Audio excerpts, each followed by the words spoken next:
Hay nako, nakakapagod. Tapos na kaming mamalingki ni Oni. Kaya eto, bumili kami ng juice. Bumili kami ng melon juice pala. Uhaw na uhaw kami. Dahil sa pagod talaga. Tatapos ng pamamalingki namin. Kaya ito, naglalakad kami pa uwi. At sumakay kami sa isang tricycle. Marami kayong pinamili. Kaya eto, bye! See you again. Hanggang sa muli. Bye!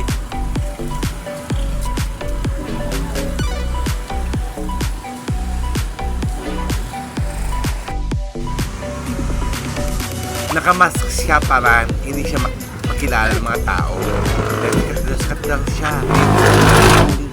Kogyo. Hanggang sa muli. Bye! See you!